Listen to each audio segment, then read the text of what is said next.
everyone, I'm Charles Morris, and thank you for tuning in to the Journey 2020, where we're here every Monday from 7 to 8 p.m. Eastern Time at www.thejourney2020.com.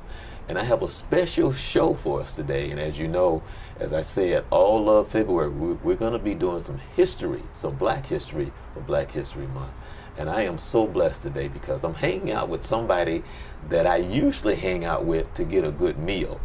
But today you're going to feed me some knowledge because I found out something that I did not know. And I want to welcome Ms. Ida Boston. Welcome to the Journey 2020. Thank you.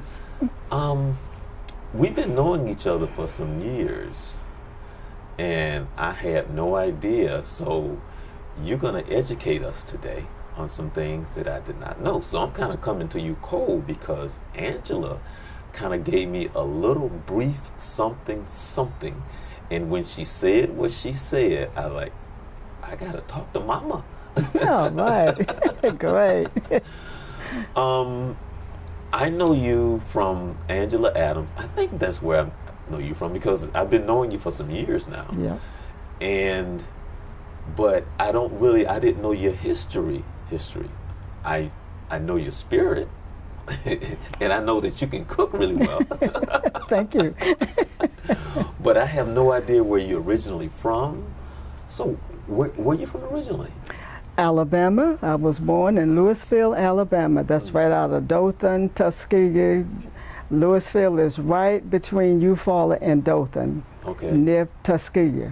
So how did you end up in the wonderful Sunshine State? My dad came here in 50 from Alabama, and my mom came in 53, and she brought me here. Okay. So I've been in Florida since 1953.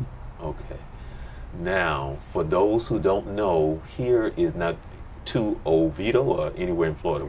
To Oviedo. Came to Oviedo. Okay. Now, for those out there watching that's not from Florida, Oviedo is very close to basically where the University of Central Florida is. Now, a lot of people know about Central Florida, mainly because of their football season they had this past year, but also is actually over the last few years has been rated one of the top colleges in the country. But right down the street is University of Central Florida. That's right. Right. And it's one of those small towns that I used to hang out with back in the day when I attended UCF. And it's just like most small towns now, where they was these little small town that had like a 2-lane.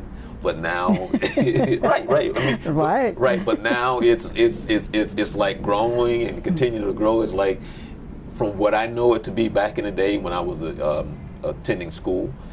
When I drive through now, I don't recognize Oviedo at all because it has grown so much. Yeah. I mean, since you've been here, I mean, you was here long before I came here. What has this been like, the transition from, as you know, the old Oviedo to what it is now? Okay, the old Oviedo, when I came, it was basically maybe 800 or more people that was living here at that time.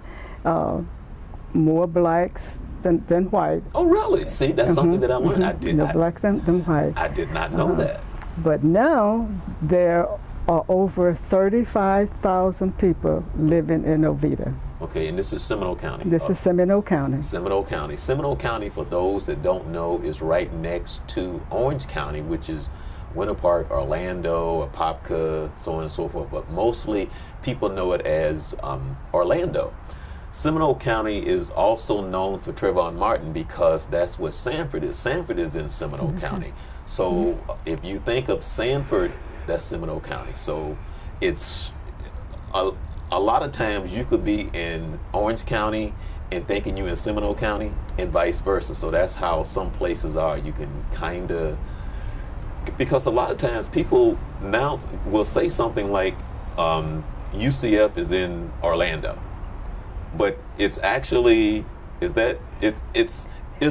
in Orlando, but it's right on the edge of Oviedo. Right, on that line of Seminole Orange. Orange, right, that's what it is. Right. It's the same thing for like Osceola County, because you sometimes think you're in Osceola County, but you in Orange County. Yeah, So, but just kind of give you,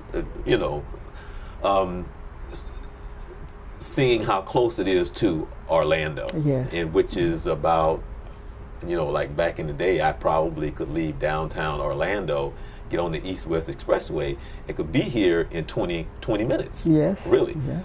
Not now, though. As a matter of fact, it's like I should ask you, like, what is the traffic like now? Oh, man. You know, versus the old days. Right? The traffic is just terrible, especially during the time, early in the morning when people are going to work, and in the afternoon when people are coming back to the Oviedo area. It is bumper to bumper. Right. Just takes you a long time to get through Oviedo. But we, doing our roads in Oviedo, when you go down Oviedo, you'll see it's after a while you're going to be able to just zoom right through. Okay. The widen the roads, it's going to be really, really pretty. Okay, now, generally when you think of Orlando and you talk about the old days and how things were, there was orange groves everywhere. So was it like that here? Like that here. Orange Grove was right out there where you see all these condominiums at. Okay. Those are orange groves. Okay, orange groves. Orange groves. But there are no orange groves here now. All the orange groves are just about gone, and if they're not gone, they're no good. Okay. The canker or something have really destroyed the orange trees, so no orange groves in Oviedo anymore. Okay, okay. But the real reason why we're here today is that you're going to share some history of Oviedo that I had no idea. All right. So help a brother out, enlighten me, educate me, you know, something that I know that I'm going to be very, very proud to learn today, you know. So help us on the journey 2020, educate us. Okay, especially about the black history. The first doctor in Oviedo was Dr. Alexander Atkinson. Okay. And he came here in the 1800s, and he brought his son here along with him. And so he built his practice, so he was the first doctor, which was really not black, but white. But he had... Wait a minute. Now you got to break that down for us. Now, he was really not black, he was white.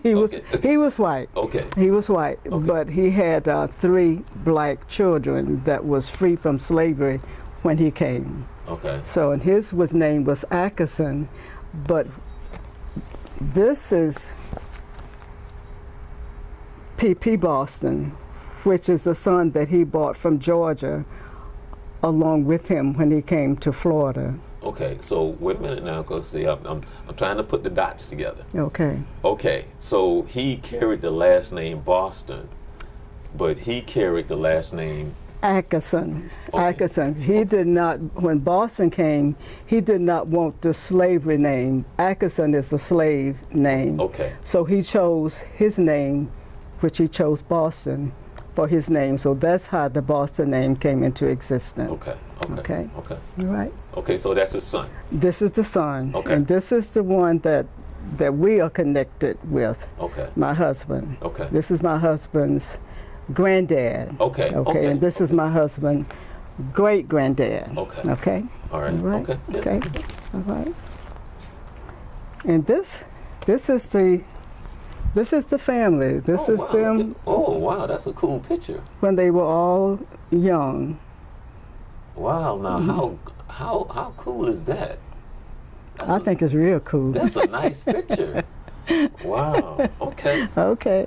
And this is his mom, which is China, and she was the one that one of the slaves. Okay. Okay. And this was his mom. This was his mom, which was his friend. Okay. I noticed how you put that. His friend. Okay. Okay. I got Okay. you. Okay. All right. And so this is all the children, and that was his family. Now this is them. They've grown up.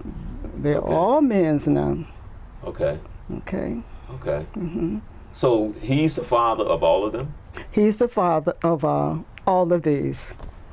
Okay. P.P. Boston is the father of all of these. Okay. Okay. Okay. Okay. Okay. Okay. Okay, Atkinson. and what's that on the back right there? This is my husband's family. Okay, okay, so Okay. you hadn't gotten to that one yet. I Okay. haven't gotten Okay. to that one, Okay. this one yet. Okay.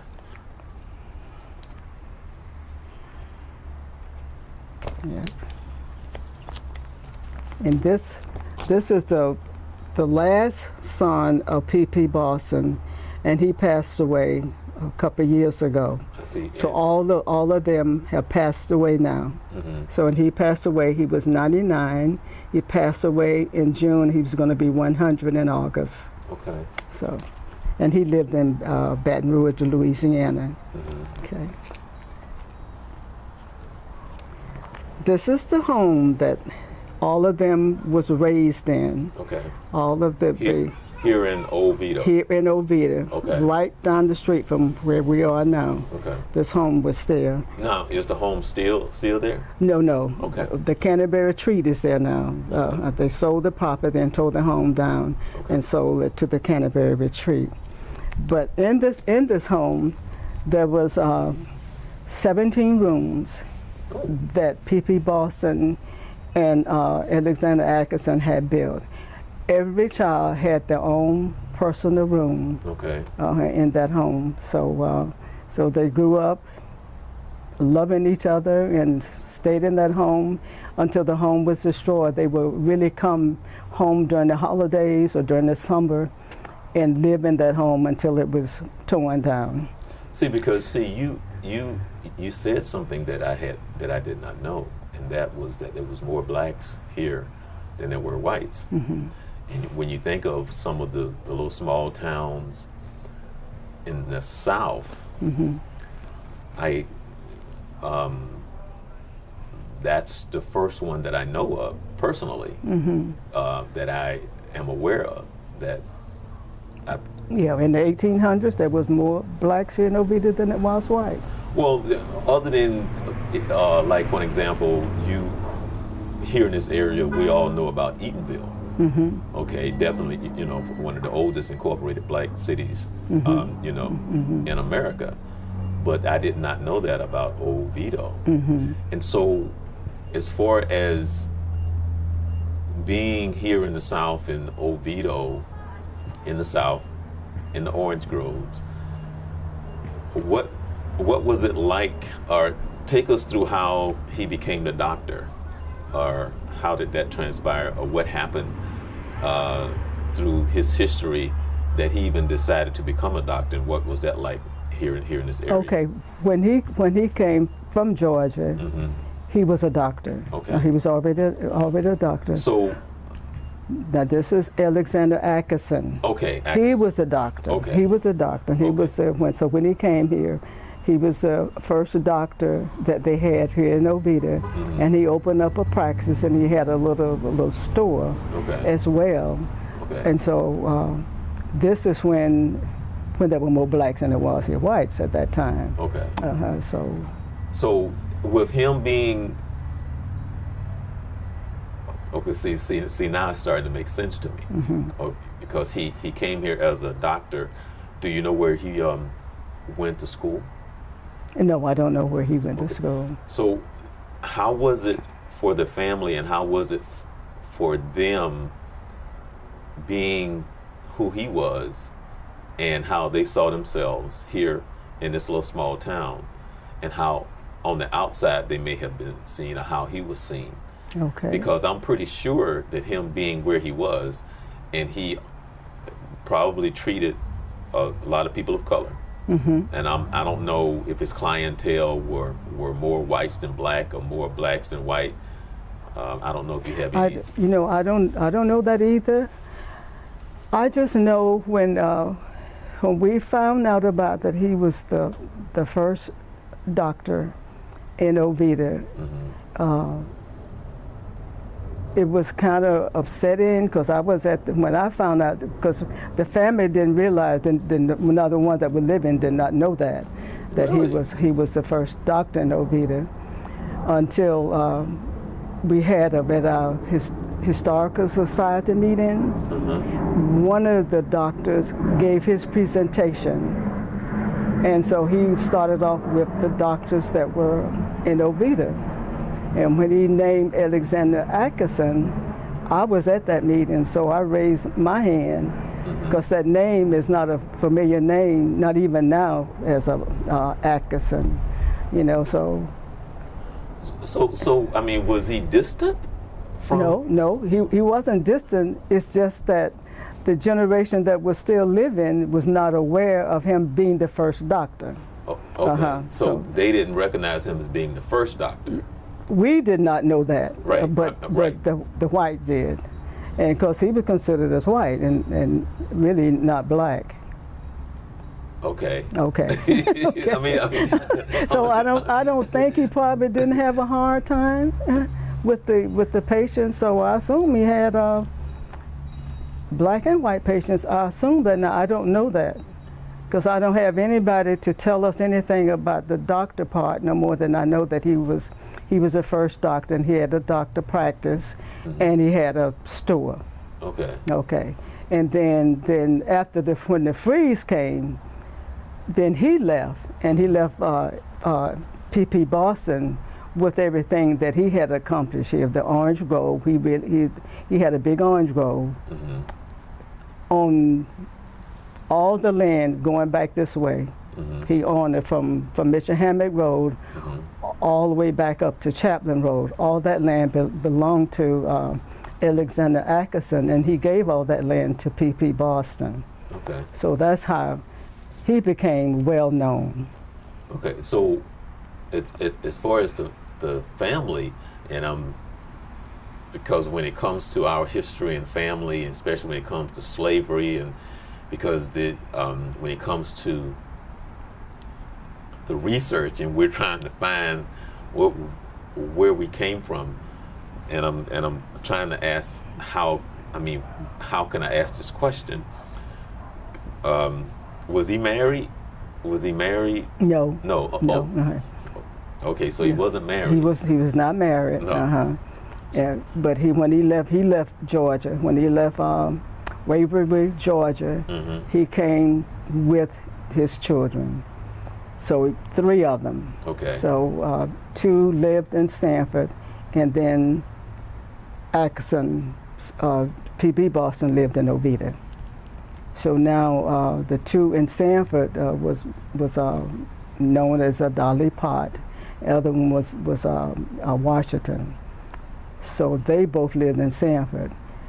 And he, I don't know if he spent a lot of time with the 2 in Sanford, but I know he spent a lot of time with Oviedo one, P.P. Okay. Boston. So help me understand what it was like.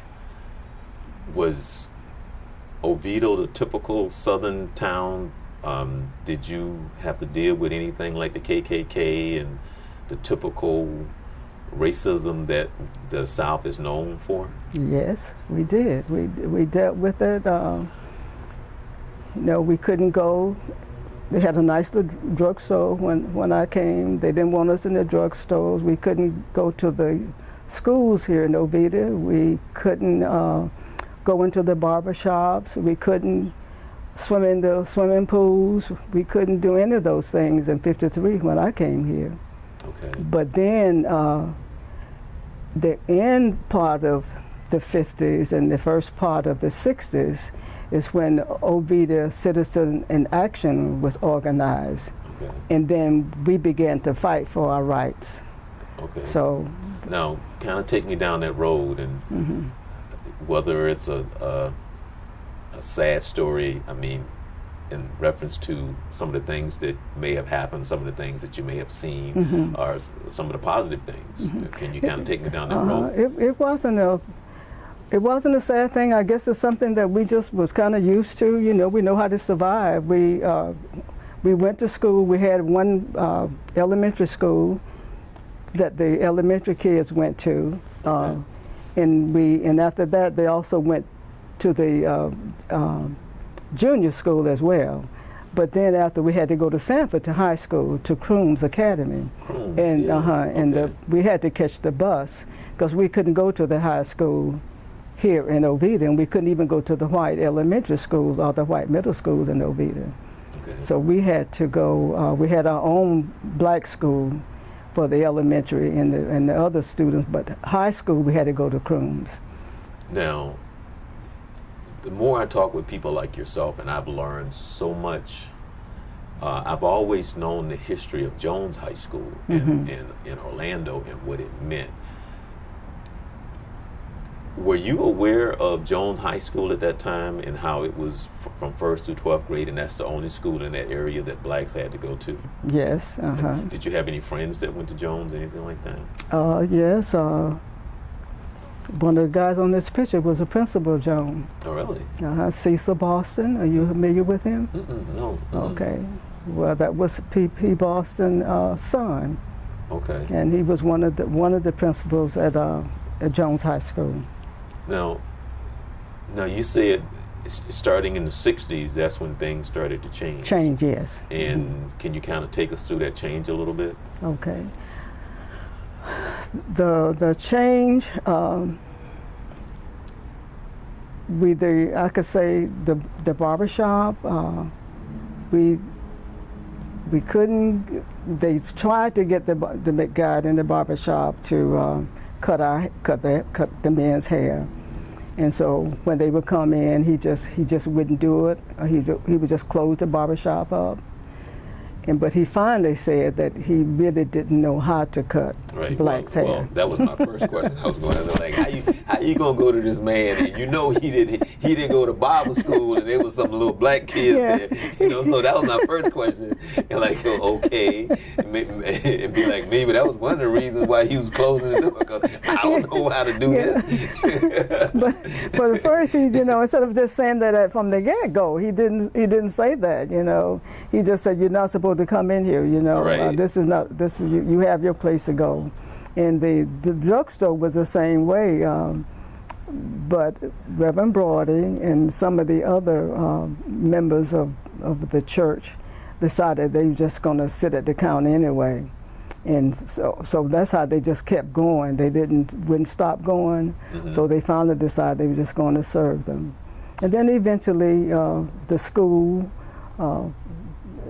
integration came in, and so we got to go to Oviedo High School.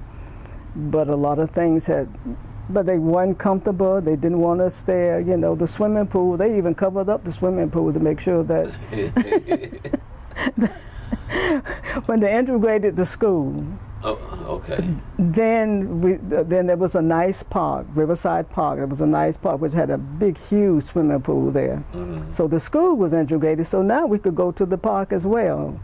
But instead, they couldn't stop us from going to the park, but they just covered up the swimming pool. And big old pretty swimming pool. They just covered it up, So. Right. And then the funny thing is, not the funny thing, but as a kid growing up, and I'm pretty sure that when I make this statement, you will understand what I'm saying. God made us in a very special way, and sometimes I wonder about our tolerance level, because I'm pretty sure when I say most black people can attest to this. The things in which we have to endure, the things in which we have to just say, okay. We all have been around some white person who has dealt with just an itty bitty type of racism, and they lose their mind. Yeah, that's true. That's true. And you go, you that's all you got to deal with. Seriously, I mean, all of us have been around some white person who has dealt with some type of racism, who was this little bit of something, and they lose their mind. But we have dealt with so much, and our our ability to deal with it and still overcome says something about who we are and what God put in us for the bigger picture, even though there's a lot of pain inside. And for yourself, and we can get into, and I wanted to ask you this question later, but some of the things that I felt that we have lost with this generation now, because I can sit and I can talk to you. Well, I'm old enough where I kind of have a clue because I'm old enough to remember the separate bathrooms.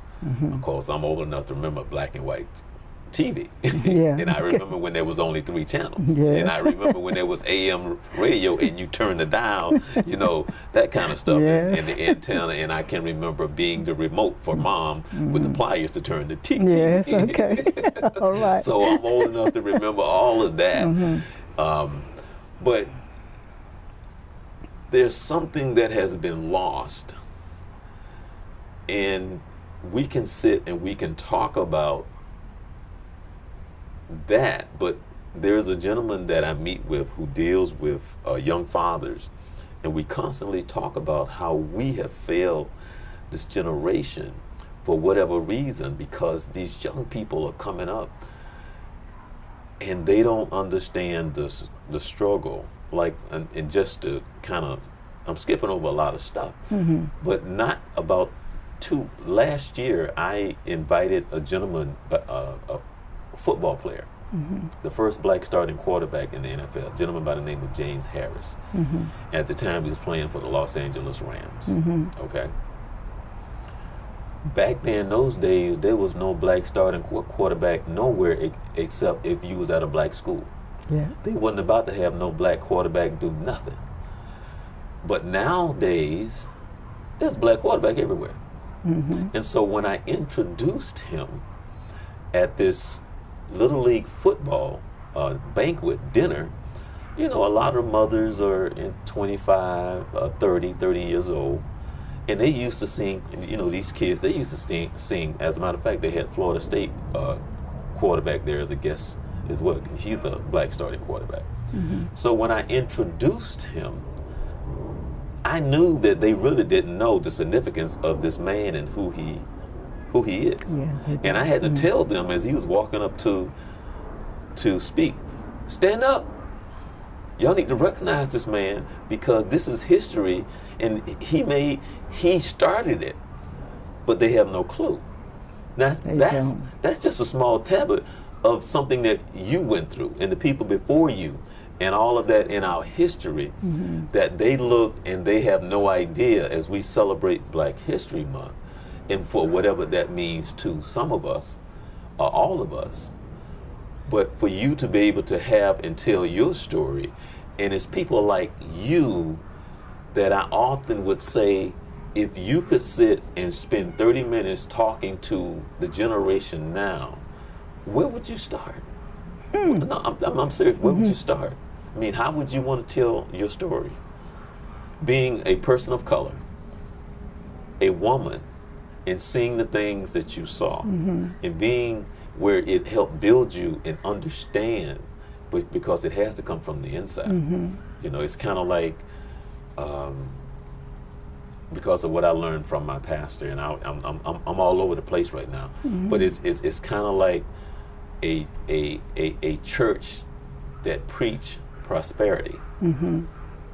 Because if you go to some churches, they teach about not being the tail, but being the head. Well, if you know anything about God and who God is, there's power in the tail. That's why we have chitlins. Oh, yeah. Okay. You know, there's power in the tail, because that God is in the tail too. So He gave you this day, which means you can uprise. But there's power, which means as we was the tail, look at the power in which we still possess to this day, that there's a million stories to tell coming from the tail. And so I go back to ask you again, where would you start, or what message that you would try to say or tell them if you had 30 minutes to talk to our generation? To talk to the generation, I would tell them, first thing, you have to realize you have to have patience. You have to try to understand the other color, you know, understand where they're coming from, and understand that a lot of them are not familiar with your struggles. Because, you know, I stayed in the military with my husband for 18 years, and it was amazing how when some of my white friends would come to my house and and look around and not see what they thought they supposed to see.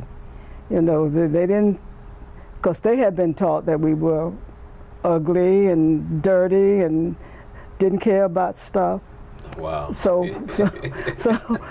it's amazing what those the ones at my age. Now I'm 78, so going back to my age, my friends, white friends that I have, they wasn't taught that we were special or unique. They were not taught that you were a regular human being. Yeah, they were not taught that you were just a regular human being like everybody else. That you know, but I won't get into that. That's a whole nother show. Yeah. So you had to deal with that and just watch them be amazed. And I think this is the thing that really encouraged me, because I've had a chance to I have a lot of white friends that I dearly love, and I think they dearly love me too. Right. You know, so but it didn't start out that way. Right. You know, once they got to know me, and I think once they really get to know us, it makes a difference, and they see us completely different than what they were taught as children. Right. And so it makes a difference. So I would just teach them, you know, be yourself. You know, don't try to be anybody else. Don't try to be like them. Just be yourself, and learn all you can. Read and go places, so you can become educated on what the world is about, and know that you need to love everybody. A relationship taught me something. Well, one of the things that it did teach me was that if I date anybody, it definitely have to be a sister. Great. No, because I did date this girl that was from South America, Susan. And Susan, who graduated from Winter Park, and at the time she was a junior or so at Rollins. And I learned a lot from Susan, a heck of a lot from Susan. And what I learned from Susan was ignorance is blessed. Ignorance is because if I did not know her, because I knew her and I understood her heart. But once we had a couple of experiences when it comes to people of color, and I heard her response, I heard a lot of things that she said, and she asked me questions. And like, for an example, we was watching the movie Roots, and a couple of questions she asked me, and she said something also about people on welfare. And I looked at her because it was just sheer ignorance. Yeah, that's now, it. if I did not know her, I might want to have knocked her out. I know. But because I knew her, she taught me a lesson. She was just ignorant. That's it. Extremely naive. And because I knew her heart, I knew she was a good person. And I'm looking at her, and now I'm going like, wow. You know, and it's what she's used to, what she's been taught, what the world and how the world sees you, and what's been planted in her, and so her perception. And I just had to stop for a minute and just think. It's like, oh, okay. So there was something powerful and a powerful experience I had with her to teach me something about the world and life that it's beyond what my understanding is. You know, because she wasn't prejudiced or racist. She was just ignorant of her own self. You know, and with that being said, I was like, wow. Because you run into people who are racist versus people that are ignorant. There's a totally different spirit. It is. There's a totally different spirit. And so, but with that because when I think of Oviedo, were you around when, no, because that happened the Ocoee thing. Are you familiar with the Ocoee story? Just from reading. Right. Because somehow or another, when you think of Rosewood, when you think of Ocoee, because that Ocoee thing was just as, I mean, just like Rosewood. Yes, you know, it's the same like thing. it. For people, if you don't know, you should go. You probably heard of Rosewood, but something very similar happened in Ocoee, which is another thing now, because there's a whole bunch of black people in Ocoee now, because it's another small city that is in Orange County, which is right next to Orlando on the other side, and it's blooming and it's grown big as I don't know what, but it's which was a very small town, just like Oviedo, but I think Ocoee might be a little bigger. I'm not sure. I'm not sure either. Right.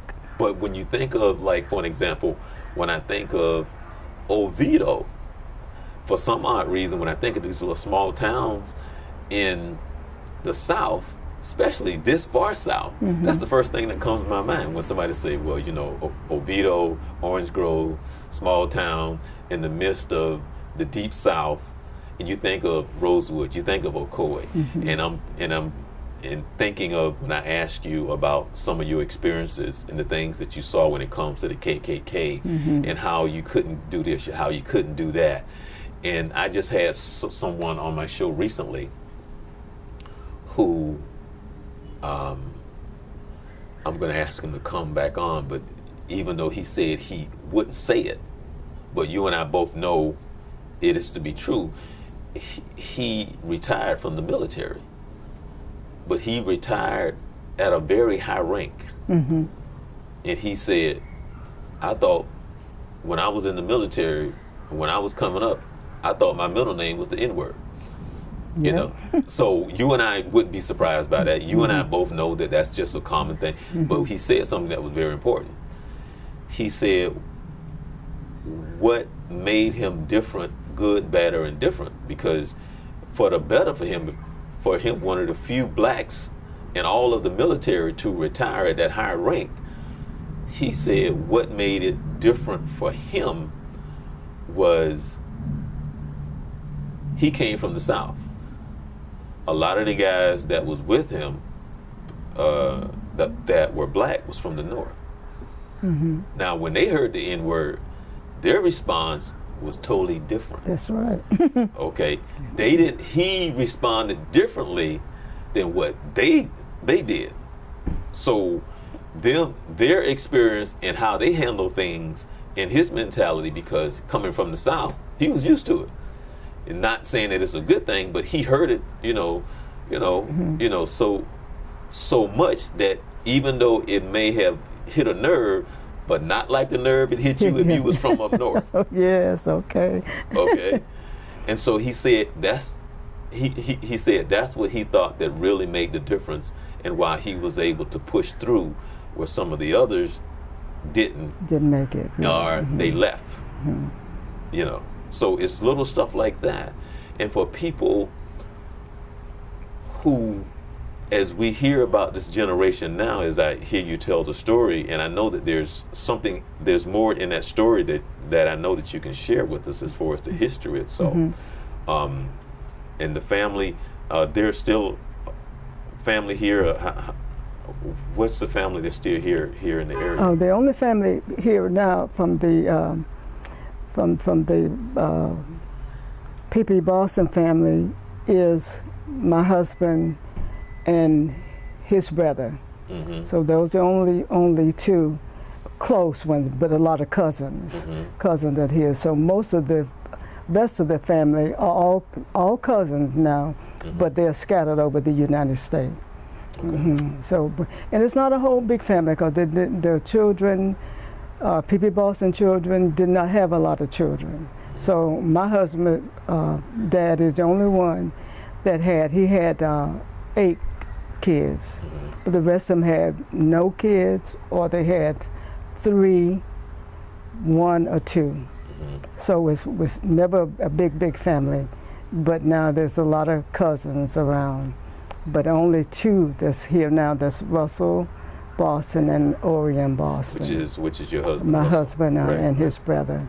And my husband, he's 83 now. And Orion must be about 67, like that. Okay. Now, when you think of the history and his family, what do you see that in Oviedo? How would you describe the history of the family Of the here? family? Here. Very, very good. We are asked all the time to give the history of the Boston family. It's a very, very rich history, and when we give it, they be paying attention.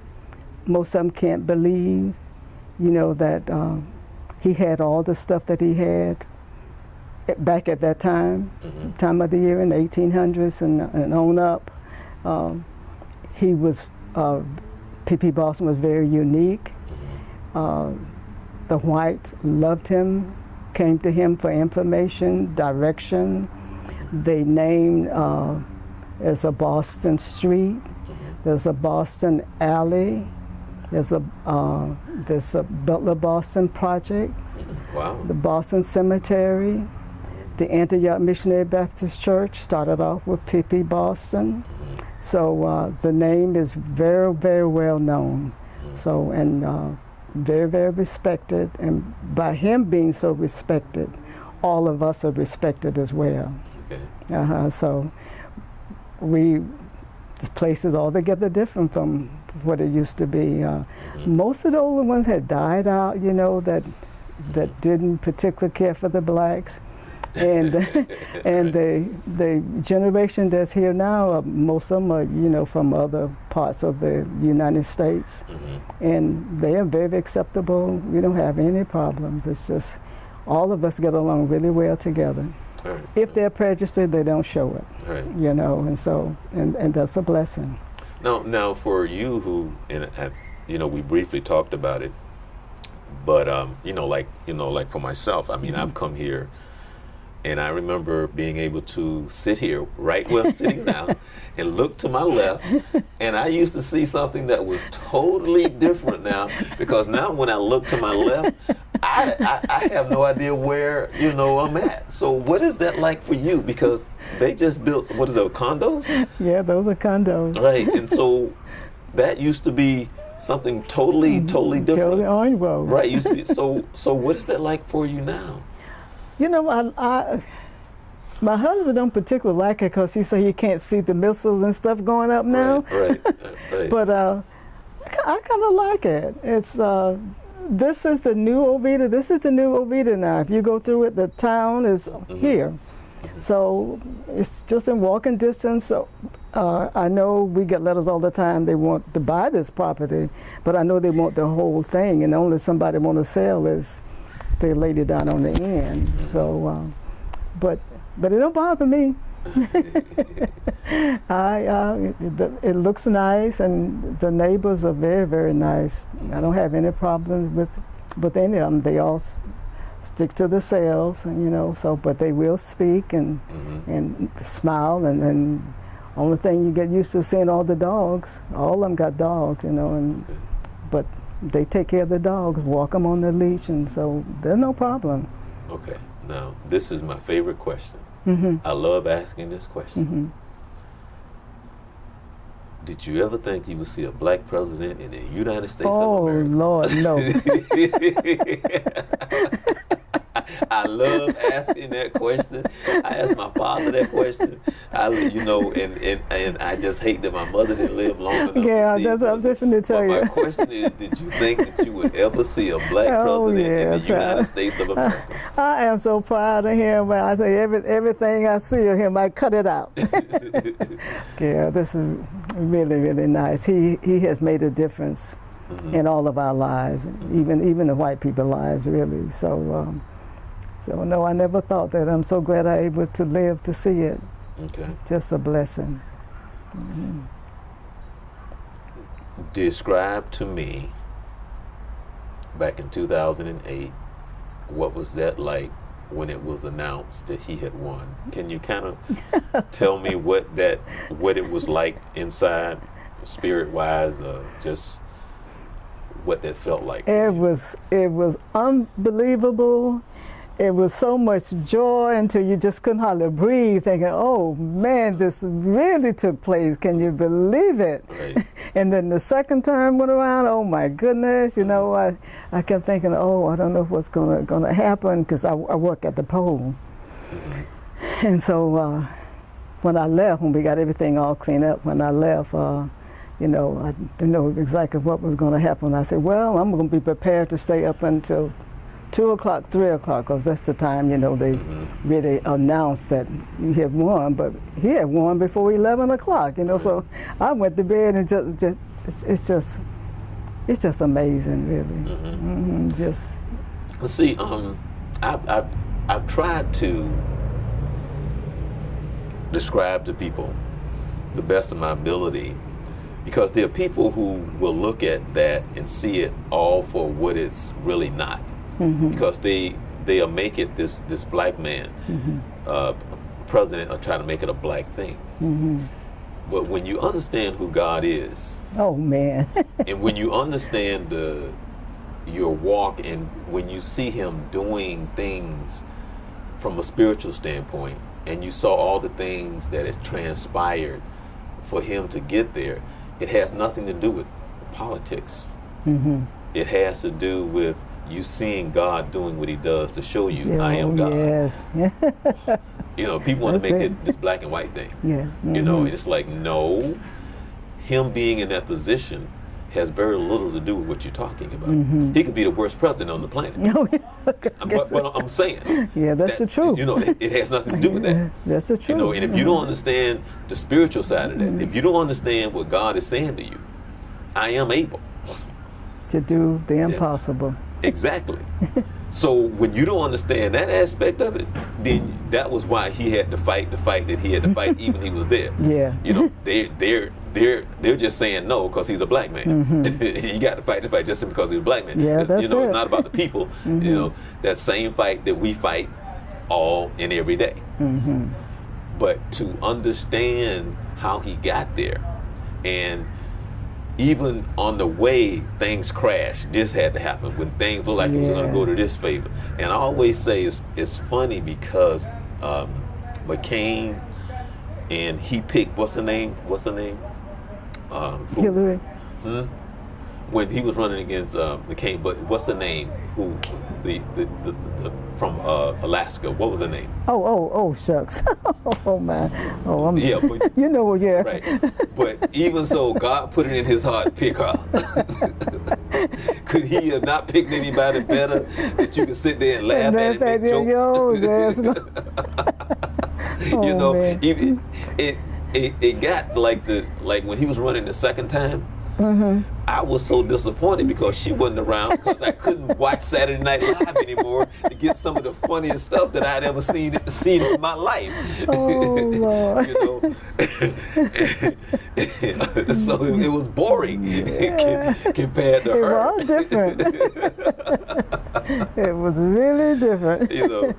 But I just wanted to thank you so very much. Is there anything in addition that you would like to say, you know, about your family? I think give us a little bit more history. I think you took a picture of the Boston Cemetery. I told you, told you about that. And I guess you got about everything. You got the pictures of them. And the only thing I can say, the family was all educated. They all went to college.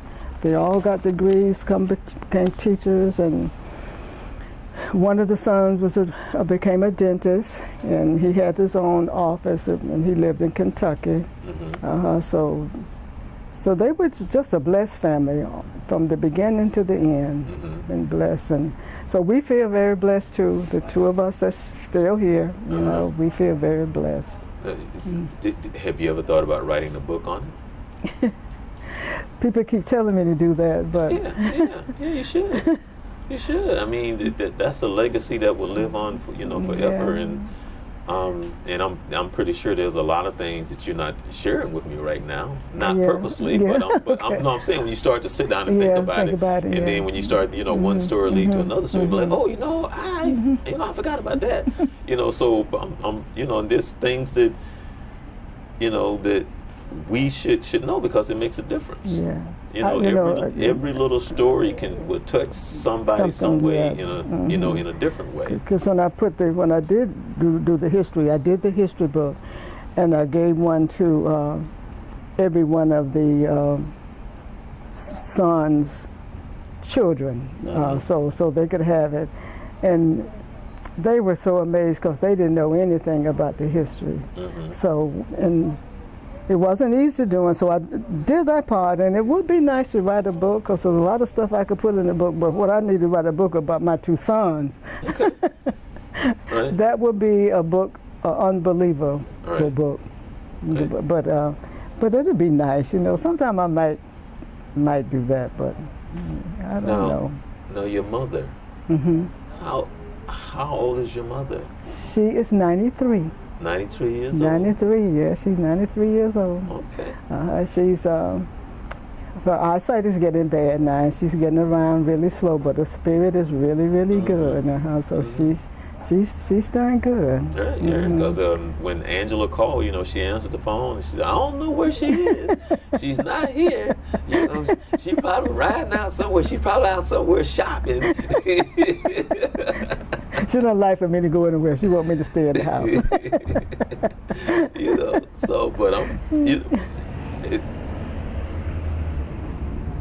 Where was she when Obama won? Were you guys together? No, we were. She was living here, and I was living at the other place. Okay. On the Boston property. Now, have you ever had a conversation with her about that? About President Obama? Oh yeah, we talked about him all the time. So what was that like for her? Oh, that was just delightful for her, because she was just so happy that she lived long enough to see that. Because she never thought she would have ever seen anything like that. So she was very, very pleased about it, and she would sit at that TV and watch everything he said and did, So very pleased about it. Right. Right. So she felt that it was just something that was unbelievable to her because she never thought nothing like that would happen. Right. I'm pretty sure it would be great to just hear some of her stories. Yeah. And now, where is she from originally? She's from Alabama too.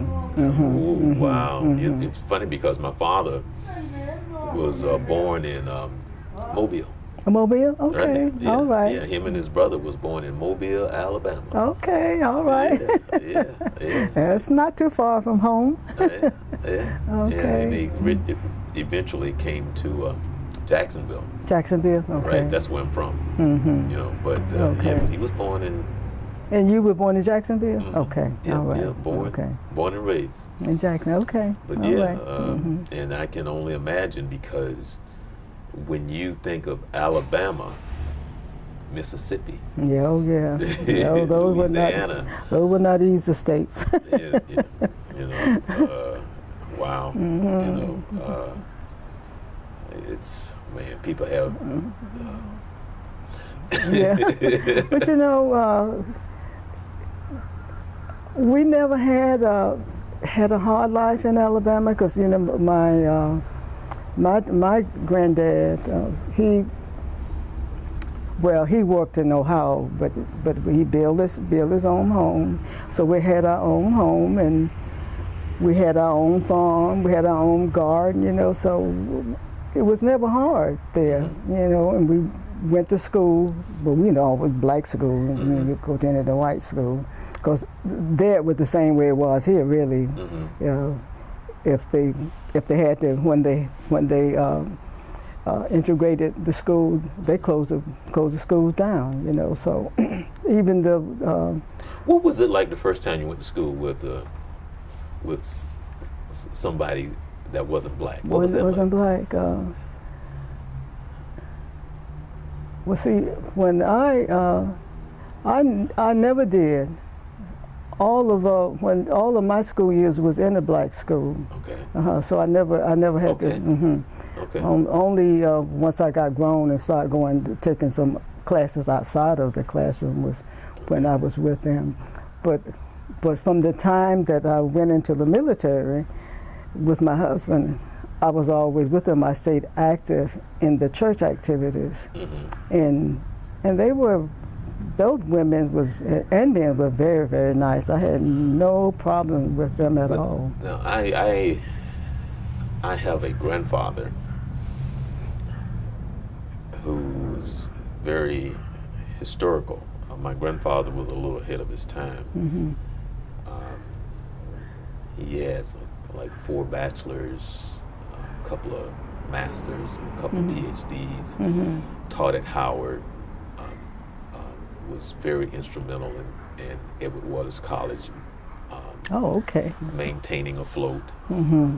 He was high up in the AME church. That was one of the reasons why my father was born in Alabama, because as part of the AME church, he was put here, put there. Mm-hmm. He was one of the founders of one of the fraternities as well. Mm-hmm. And he was so determined that was part of his personality, that I think he was extremely dysfunctional. Mm-hmm. And what I mean by that was, I had my aunt come on. My aunt is 91 years old.